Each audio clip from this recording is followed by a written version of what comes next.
Okay, hi everybody. Today we're going to have bath day for our business of ferrets, our store pet ferrets.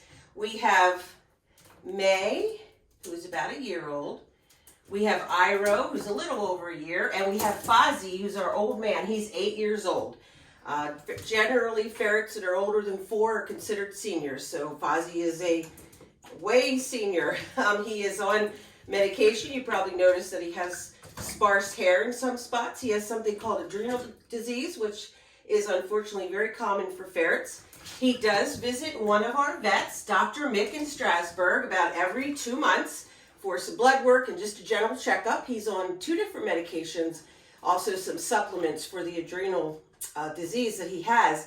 And about every 6 months, he goes to a different doctor, Dr. Hall, and he gets implants put in him to help with his adrenal disease too.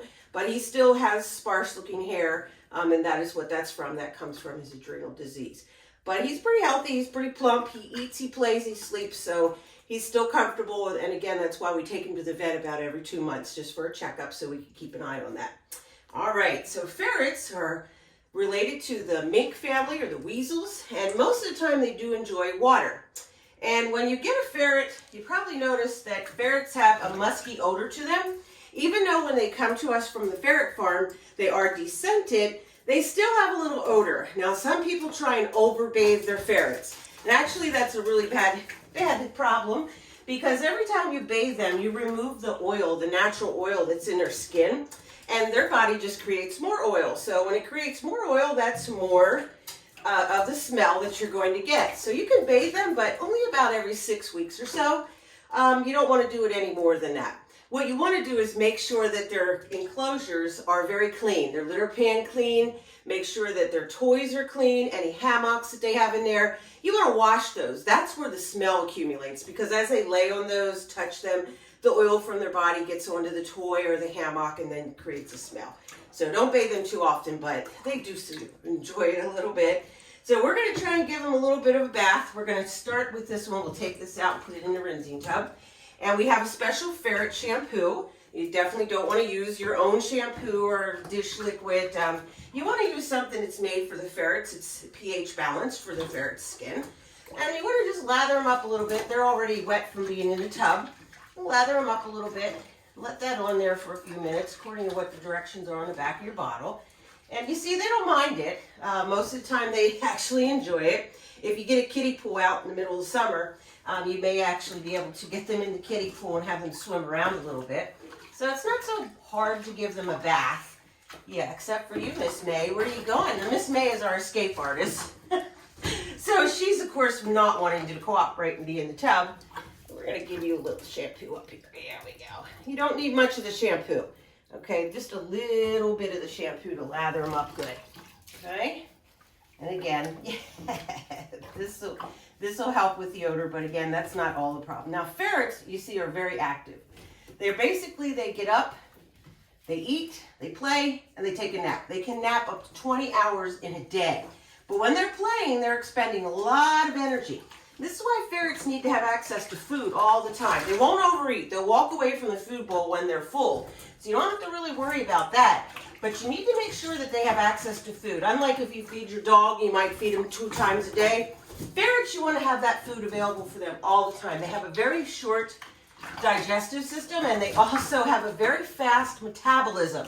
So you want to make sure that you're having food there all the time for them. And they're strict carnivores.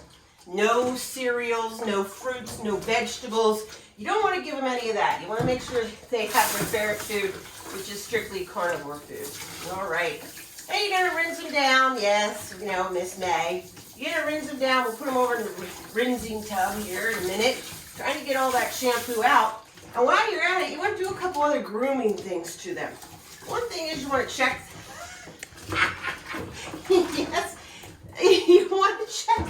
We know how much of a troublemaker you are. Yes, we'll find any way to get out. You want to make sure you check their nails. And I'm going to show you a little trick with that. You also want to check their ears. They can get a buildup of wax in their ears. You also need to check them for ear mites. So if you see them scratching their ears a lot, you want to make sure you get them to the vet, get their ears checked. And that's another good point, that you do need to take ferrets to the vet every once in a while, just like you do your cat or your dog. You know, you take them for maybe an annual physical. You want to do that with your ferrets as well. You don't want to just not take them to the vet. They do require shots when they're babies, much like a puppy or a kitten would need to have shots. Ferrets are the same way. Then get them rinsed off. Yeah, we gotta get all that soap off. Yeah. And if you're doing this at home, you can let them play a little bit longer, of course. We're just trying to show you the quick way to give them a bath. You get all that rinsed off. And then, this is something that we take the cotton ball. And we'll take Fozzie's a little easier. Yeah, you're a little easier. And you just want to take that cotton ball and put it in their ear and see if you get any kind of black or reddish colored wax buildup cleaned out of there. There's a little bit coming out. You make sure you do that to them when you do their bath. Yeah, I see. Yes. Okay. Good. And again, if you see something like a lot of buildup, you want to make sure that you do take them to the vet. Could be a sign of ear mites. Now, the next thing we do is their nails. Whenever you trim an animal's nails, you want to have the nail clipper, but you also want to have styptic powder or gel. This is in case you cut back too far into the quick and they start to bleed. You want to have something available right away that you can dip that nail into to stop the bleeding, to clot it up a little bit. So we have styptic powder and gel, which is made for all different types of animals. I want to show you something that we're going to do. This is not something that you want to do regularly to your ferret, okay? This is not very comfortable for them.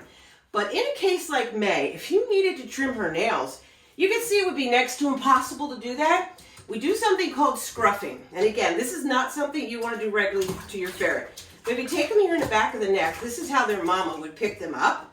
It sort of makes them, it usually makes, Mae, you are a trip. Yes. Let me see here if we can do that again. Oh, they're going to dry themselves. Scruff them in the back of the neck. There you go. Don't let them hang. You want to support the back legs. When they're little babies, that's a little different. But when they're big like this, you want to make sure you're supporting their back legs. All right, let me try with you, big boy. Let me try with you, Iroh. Let's see if you'll do it. We cooperate better than Miss Mae. So we scruff them back. There we go. And they sort of get a little limp. This would allow you to better trim their nails. But again, don't go around doing this to your ferret. And never scruff them and let their back legs hang. You want to always support them. That's not very nice. And again, it's only done if you would need to give them medication, you need to check something like an injury, or you need to trim their nails. That's the only time you want to go around and scruff your ferret. But it is possible. And then look, they're showing you how do you dry off a ferret. Just put a towel down. They basically dry themselves off. And you can use a blow dryer, but only on a very cool setting and not too close to their eyes or their nose. But it's a lot more fun just to let them roll around in a towel and dry themselves. Okay, thank you for joining us today. Hopefully you enjoyed our ferret bath day and you learned a little bit about how you keep up with the grooming on ferrets. And if you have any questions about ferrets, feel free to reach out to us on our Facebook page or our website, and we'll try to get some answers for you. Thank you. That is a good way. Just let them dry off. Just let them dry.